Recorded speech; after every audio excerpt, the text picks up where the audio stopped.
Hi friends, எல்லாருக்கும் வணக்கம். இன்றைக்கி கறி குழம்பு தான் செய்ய போகிறேன். கறி நான் பீஃபு 1/2 கிலோ எடுத்திருக்கேன். நீங்கள் மட்டன் கூட எடுத்துக்கலாம். இப்போ வெங்காயம் 100 கிராம் எடுத்திருக்கேன். சின்ன வெங்காயம், இஞ்சி பூண்டு தனியாக அரைச்சி வச்சுக்கலாம். தக்காளியை கட் பண்ணி வச்சுக்கலாம். வெங்காயத்தை இப்போது நல்லா வதக்கி நம்ம அதில் போட்டுக்கலாம். அதுக்கு முன்னாடி கறியில் பார்த்திங்கன்னா நான் 1/2 டீஸ்பூன் மஞ்சள் தூள் போட்டு 1.5 டம்ளர் அளவுக்கு தண்ணி ஊற்றி அடுப்பில் வேக வச்சுருக்கேன். இதே குக்கரில் வைக்கிறதா இருந்தால் உப்பு எல்லாமே போட்டு, உப்பு மஞ்சத்தூள் கொஞ்சமாக மிளகாத்தூள் போட்டு நம்ம குக்கரில் நீங்கள் உங்களுக்கு எத்தனை விசில் வேணுமோ அது மாதிரி வச்சுக்கோங்க. நான் 2 விசில் வைப்பேன். நான் இப்போ அடுப்பில் வைக்கிறதுனால இந்த மாதிரி செய்கிறேன். வேக வச்சு எடுத்து வச்சுட்டு இந்த மாதிரி மசாலா சேர்த்துக்கலாம். அப்படி இல்லைன்னா இந்த வெங்காயமெல்லாம் வதக்கி கறியில் போட்டு வேக வச்சுட்டு லாஸ்ட்டாக பொடி வறுத்து கூட நம்ம போட்டுக்கலாம் குக்கரில் செய்யும்போது. இப்போ நான் அடுப்பில் செய்கிறதுனால இந்த மாதிரி செய்கிறேன். இப்போ பாருங்கள், கடாய் அடுப்பில் வச்சு தேவையான அளவுக்கு 1 டேபிள் ஸ்பூன் அளவுக்கு தேங்காய் எண்ணெய் ஊற்றியிருக்கேன்.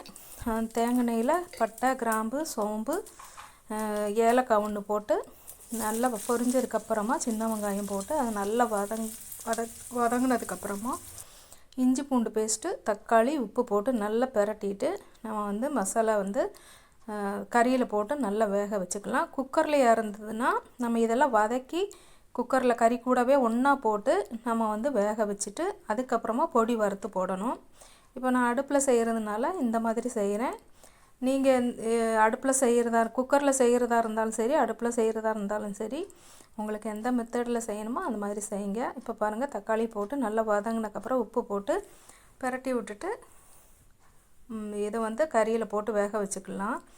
இது வரைக்கும் சப்ஸ்கிரைப் பண்ணாமல் பார்க்குறவங்க கண்டிப்பாக சப்ஸ்கிரைப் பண்ணுங்கள். பிடிச்சிருந்தா ஒரு லைக் போடுங்க. பிடிச்சவங்களுக்கு இந்த ரெசிபியை ஷேர் பண்ணி விடுங்க.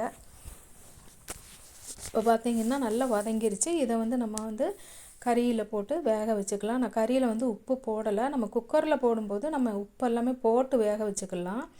இப்போ அடுப்பில் செய்கிறதுனால கறி சீக்கிரமாக வேகாது. அதனால் உப்பு நல்லா கறி கொதித்து வந்ததுக்கப்புறமா உப்பு போட்டோன்னா நம்ம சீக்கிரமாக கறி வெந்துடும். இப்போ இந்த மசாலா உப்பு போட்டு வதக்கியிருக்கோம் இல்லையா, இது கூடவே கொஞ்சம் கூட உப்பு போட்டு நல்லா மூடி வச்சு வேக வச்சிடலாம். சீக்கிரமாக வெந்துடும்.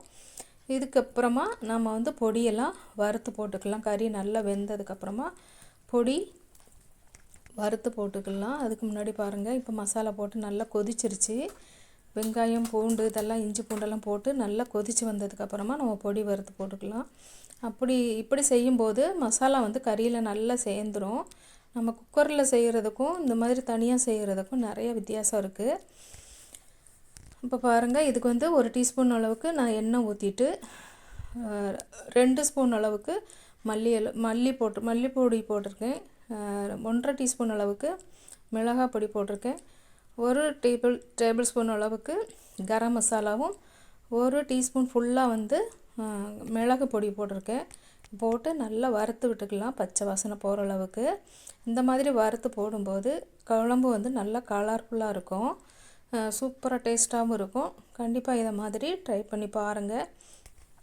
பாருங்கள், மசாலா நல்லா வறுபட்டுருச்சு. இதை நம்ம கறியில் போட்டு நல்லா பிரட்டி விட்டு நல்லா கொதித்ததுக்கப்புறமா மல்லி இலை போட்டு இறக்கணுன்னா சூப்பரான கறி குழம்பு ரெடி ஆயிரும். மட்டனுமே நம்ம இந்த மெத்தடில் நீங்கள் செஞ்சு பாருங்கள், சூப்பராக இருக்கும். மட்டனுக்கு தேங்காய் வேணுன்னா அரைச்சி ஊற்றிக்கலாம். இதுவுமே நம்ம தேங்காய் சேர்க்குறவங்க கொஞ்சமாக ஒரு சில்லு தேங்காய் அரைச்சி ஊற்றினாலும் சரி, தேங்காய் பால் ஊற்றினாலுமே நல்ல சுவையாக இருக்கும். கண்டிப்பாக இதே மாதிரி ட்ரை பண்ணி பாருங்கள். ட்ரை பண்ணி பார்த்துட்டு நீ பிடிச்சிருந்ததுன்னா லைக் போடுங்க. பிடிச்சிருந்ததுன்னா கமெண்டில் உங்கள் கருத்துக்களை தெரியப்படுத்துங்க. பாருங்கள், இப்போ நல்லா கொதித்து வெந்துருச்சு. இப்போ உப்பு பத்தலை. நான் கொஞ்சமாக ஒரு 2 கல் அளவுக்கு உப்பு போட்டு கலந்து விட்டுட்டு மல்லி இலை போட்டு இறக்கிடலாம். நல்லா மூடி வச்சுட்டு நல்லா கொதித்து எல்லாம் தண்ணியெல்லாம் வற்றிடுச்சு. பாருங்கள், நமக்கு இந்த அளவுக்கு கட்டியாக இருந்ததுன்னா, இந்த அளவுக்கு போதும்னா நம்ம இப்போ இறக்கி வச்சிடலாம். இல்லை தண்ணி நிறைய வேணுமா இருந்ததுன்னா நாம் இந்த அளவுக்கு கட்டி ஆகிறதுக்கு முன்னாடியே இறக்கி வச்சு மல்லி இலையை போட்டு இறக்கணுன்னா சூப்பரான கறி குழம்பு ரெடி ஆயிரும். கண்டிப்பாக ட்ரை பண்ணி பாருங்கள். ட்ரை பண்ணி பார்த்துட்டு உங்கள் கருத்துக்களை சொல்லுங்கள். இது வரைக்கும் சப்ஸ்கிரைப் பண்ணாமல் பார்க்குறவங்க கண்டிப்பாக சப்ஸ்கிரைப் பண்ணிடுங்க. பிடிச்சிருந்தா ஒரு லைக் போட்டுருங்க. நன்றி.